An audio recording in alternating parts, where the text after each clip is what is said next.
El libro que hoy presentamos es El maestro de obras Piqué y Varela en Torrelavega. Este libro es fruto de un excelente trabajo de investigación. Su autora es Sara del Hoyo Maza y lo que hace es adentrarse en los avatares de los maestros de obras Pablo Piqué y José Varela. Estos maestros de obra sufrieron y trabajaron para realizar un primer proyecto de plano general de población y ensanche de Torrelavega, que finalmente, pues en aquellos momentos, resultó malogrado por una serie de circunstancias de diversa índole que se recogen y analizan de forma objetiva en el libro, a través de la documentación existente y de las reseñas periodísticas de la época. Es, por tanto, un trabajo que arroja luz sobre una época en la que Torrelavega iniciaba un despegue económico, poblacional y urbanístico. Asimismo, este trabajo pone en valor un recurso excepcional, poco valorado y para muchos desconocido, como es el Archivo Municipal de Torrelavega, principal fuente documental en que se ha basado este libro. Es un libro que además hace justicia, y eso sí que quiero recalcar, hace justicia a la figura casi desconocida por muchísimos torrelaveguenses, como es el maestro de obras Pablo Piqué y también Pablo Piqué y Camí, que nació en el 1848 y falleció en el 1918, y que es el responsable de materializar arquitectónica y urbanísticamente el progreso de Torrelavega en aquellos momentos, quien concibió un modelo de ciudad en sintonía con el que años antes proyectara Ildefonso Cerdá para ciudades como Barcelona o Madrid. Es decir, supo vislumbrar un nuevo patrón de vida propio de la modernidad en una Torrelavega que hasta entonces permanecía anclada en la tradición. Su impronta pues, se encuentra en edificios como el Mercado de Abastos, la Sala Municipal de Exposiciones Mauro Muriedas, entre otras. Por tanto, ya para terminar, es un libro que enlaza el despegue urbanístico de Torrelavega con la fase de crecimiento casi incontrolada, cuestión siempre de actualidad, especialmente en esta legislatura, en que nos hallamos en pleno proceso de revisión del Plan General de Ordenación Urbana. Decir que el maestro de obras Pablo Piqué y José Varela, como decía antes, personajes importantes que hicieron el inicio de lo que pudo ser el primer Plan General de Ordenación Urbana de Torrelavega, son el reconocimiento a su trabajo, al trabajo que realizaron en aquellos momentos. Torrelavega les ha reconocido todos sus méritos a través de esa conocida plaza que llamamos la Plaza Piqué y Varela, que no es ni más ni menos en reconocimiento a estos dos maestros que fueron, digamos, de alguna manera los que realizaron con todo lo que puede faltar y con todos los problemas que pudo tener, aunque fuese malogrado el primer Plan General de Ordenación Urbana de Torrelavega. Añadir poco más de lo que ha dicho el alcalde, señalar que la presentación del libro va a tener lugar en la Casa de Cultura el próximo martes 24 de mayo a las 7:30 de la tarde, este próximo martes, y en esa presentación del libro de esta autora torrelaveguense, Sara del Hoyo Maza, se hará una entrega a todo el público asistente de un ejemplar del mismo. La tirada ha sido de 500 ejemplares y a todos aquellos asistentes que puedan acudir a la Casa de Cultura el próximo martes se les hará entrega de este libro, que después será utilizado por parte del Ayuntamiento de Torrelavega como recordatorio y regalo institucional a todas aquellas instituciones o visitantes que de forma oficial visiten la Alcaldía de Torrelavega y el Ayuntamiento de Torrelavega, que es un libro que es destacado por su contenido y por su gran trabajo realizado por la autora. Decir que es una obra excepcional en cuanto a su contenido. Es un trabajo que desde que se nos presentó hemos visto que era un gran trabajo de investigación y de recopilación de información de la ciudad de Torrelavega desde el momento antes de que fuese ciudad. Excepcional porque se da la circunstancia de que se cumplen en este año 130 años de ese primer y mal logrado Plan General de Ordenación Urbana de Torrelavega. Excepcional porque es un libro que detalla la historia de Torrelavega y su crecimiento poblacional ligado directamente al crecimiento industrial, y que en esa época, en 1886, Torrelavega no tenía el título de ciudad, pero que ya estaba haciendo ciudad. Había gente desde el ayuntamiento, desde los técnicos y el resto de la sociedad haciendo ciudad.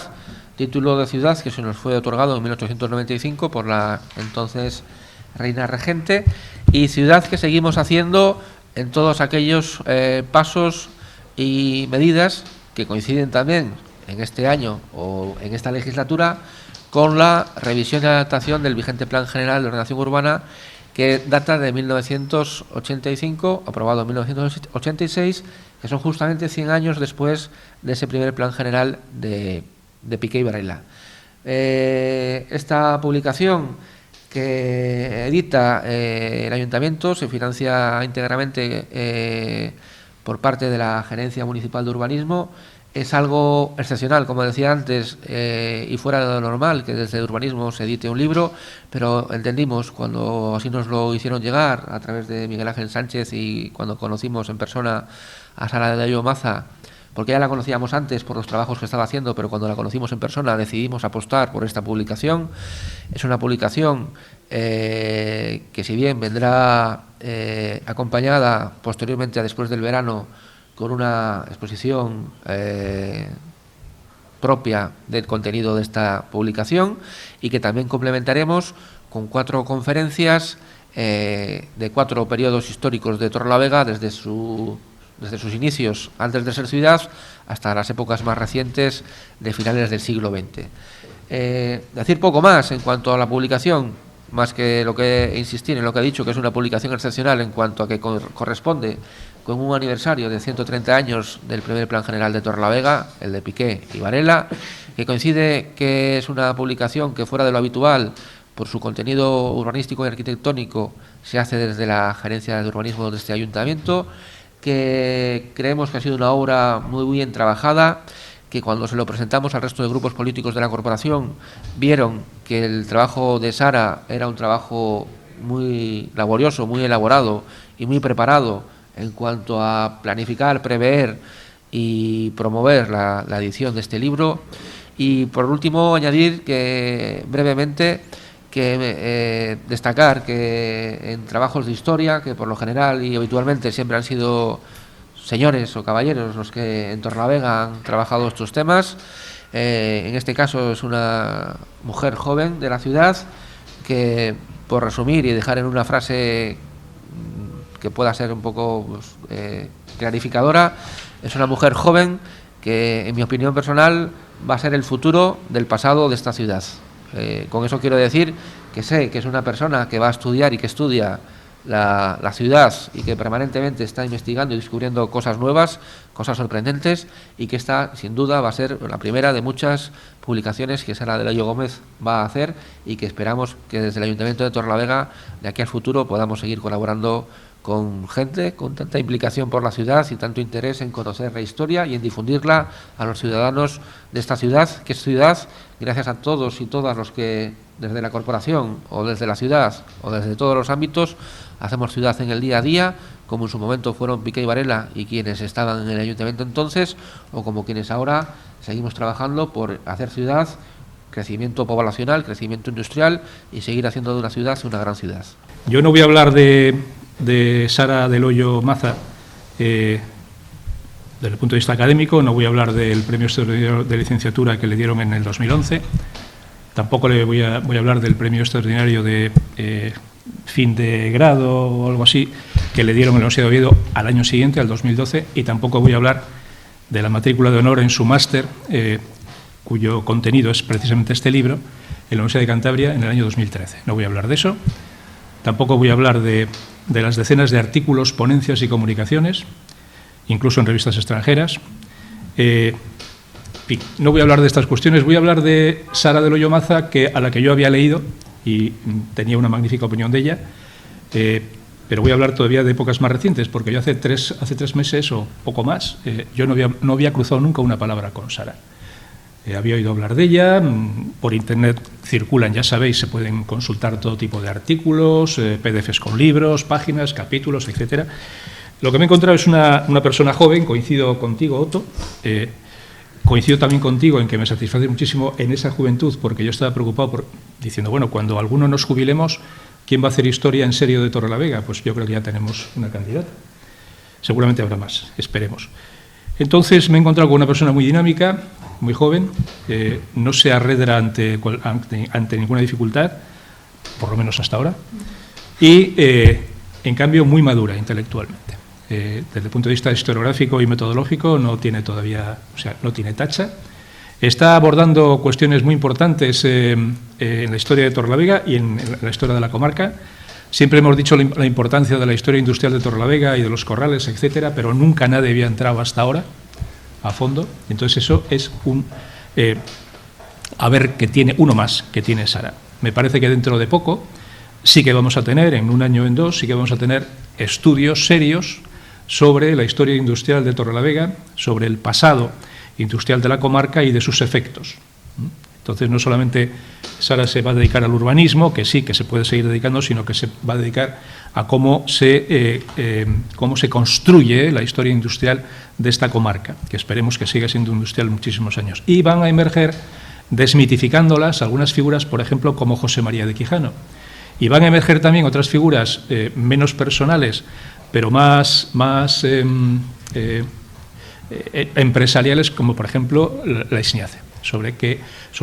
una empresa sobre la que necesitamos también los historiadores poner un poco las cosas encima de la mesa para comprender un poco mejor qué es lo que puede estar sucediendo ahora en ISNIACE. Bueno, pues ese es el papel de Sara, que ahora de repente tenemos por fin a alguien que va a hacer historia seria en las próximas décadas. Algunos ya estamos a punto de no llegar a la década siguiente desde el punto de vista activo, y entonces me alegro muchísimo que el Ayuntamiento haya apoyado este primer paso para que los historiadores también necesitamos de vez en cuando una pequeña palmadita en la espalda, un pequeño reconocimiento en lo que estamos haciendo, y entonces cierro mi exposición con la misma idea que expresé al principio. Agradecer otra vez a la Gerencia de Urbanismo, al alcalde, por supuesto, y esperemos que en el futuro sigan apoyando estas aventuras, que yo creo que es bueno que la ciudadanía tenga conocimiento de lo que pasó hace 30, 40, 60, 80, 100 o más años. Bueno, la verdad es que me lo han puesto muy difícil empezar ahora a comentaros algo sobre lo que traemos, lo que estamos presentando en este momento. Nos encontramos para dar noticia de un proyecto de actividades, como ya se ha mencionado, que incluye la celebración de una exposición y de un ciclo de conferencias que, como ya anunció Otto, tendrán lugar a partir del verano, en el mes de septiembre. No obstante, en este momento nos queremos centrar en dar a conocer, en anunciar la primera de estas actividades, que consiste en la presentación de un libro, de una obra monográfica que se empezó a gestar en el otoño del 2012 como trabajo fin de máster del Máster de Patrimonio Histórico y Territorial de la Universidad de Cantabria. Es un trabajo que fue dirigido por el catedrático en Historia del Arte Miguel Ángel Aramburu Zabala y que, con el paso de los meses se fue ampliando. Cuando podáis leer el libro entenderéis por qué seguí tirando de ese pequeño hilo que parecía pequeño al principio, pero que llevó a un montón de historias después. El libro aborda la vida y fundamentalmente la obra de Pablo Piqué y Camí, que nació en 1848 y murió aquí en Torrelavega en 1918 a causa de la gripe, y que es un maestro de obras oriundo de Borjas Blancas, en Lérida. Se trasladó a Torrelavega hacia 1870 para desarrollar una brillante carrera profesional. Brillante carrera profesional que, todo se ha dicho, también fue una carrera llena de sinsabores y de insatisfacciones por parte del propio maestro de obras. Pablo Piqué fue, junto al maestro de obras José Varela Fernández, que nació aquí en Cartes hacia 1835 más o menos, es el autor del malogrado plano de población y ensanche de Torrelavega, motivo por el cual ambos son merecedores de de figurar su nombre en una de las plazas de la ciudad, como ya ha anunciado el alcalde. Gracias a la cantidad de documentación que custodia el Archivo Municipal de la ciudad, que es algo que a mí me gustaría también señalar, el riquísimo patrimonio documental que tenemos en Torrelavega y que se encuentra depositado en el Archivo Municipal y hemeroteca, yo he podido reconstruir todo el proceso de proyección y elaboración de ese plan general de urbanismo. Para que nos hagamos una idea, estamos hablando de unas fechas que van desde 1883, que es el momento en el que se firmó el primer contrato con entonces los dos maestros de obras y el entonces alcalde, José Ramón Argumosa Gutiérrez, y llega hasta 1894, cuando ya se desestimó completamente el proyecto, se abandonó. Por causas que no quiero adelantar, prefiero que lo leáis en el libro, pero vais a ver que es algo muy curioso y que muchas cuestiones están aún de actualidad 130 años después. El libro también aborda otros acontecimientos de gran trascendencia para la ciudad de Torrelavega. La ciudad de Torrelavega, en ese cambio de siglo, convulso cambio de siglo, porque va a vivir muchísimas situaciones contradictorias en cierto sentido. Por ejemplo, se abordan temas como el alumbrado público y la instalación de la luz eléctrica, el continuo perfeccionamiento del sistema de abastecimiento de agua, o también la codificación de las ordenanzas municipales que tienen relación con el propio crecimiento urbano, la longitud de las cornisas, el ancho de las cornisas, a qué hora se podía circular por la calle, si había luz en esa calle podían estar hasta las 10 de la noche o no, todas esas cuestiones que son muy curiosas. También otro punto importante en el que me he detenido es la impronta que tuvo la repatriación de capitales desde las colonias, su reflejo material en la propia arquitectura de la ciudad. Y bueno, podríamos hablar también de la promulgación e implantación de políticas higienistas, que esas tuvieron su reflejo material en arquitecturas diversas, como por ejemplo en el cementerio, en el mercado de abastos, por ejemplo también en el matadero y demás. Además, no debemos olvidar que, como ha mencionado Otto, se repartirá un ejemplar a todos los asistentes a la presentación del libro, y el plano que podemos ver aquí encima de la mesa, que después enseñaremos mejor, va a ir incluido en las páginas traseras para que la gente pueda extraerlo y si quieren marcarlo o algo así. Para finalizar, a mí me gustaría concluir con algo que yo he conocido después de leer, ¿no?, toda esa documentación que ya he dicho está en el archivo depositada y que puede consultar cualquier ciudadano. Y es que contra aquella imagen de una Torrelavega sucia, fea, yo he visto una ciudad importante, una ciudad que es merecedora de halagos y que todos los torrelaveguenses tenemos que estar orgullosos de esa ciudad que tenemos y que tenemos que seguir luchando por tener una ciudad bonita y, por supuesto, conocerla desde las bases para poder entender cuál es su estructura en el presente. Así que, muchas gracias y yo os invito a todos a que el martes nos acompañéis en la presentación. Gracias.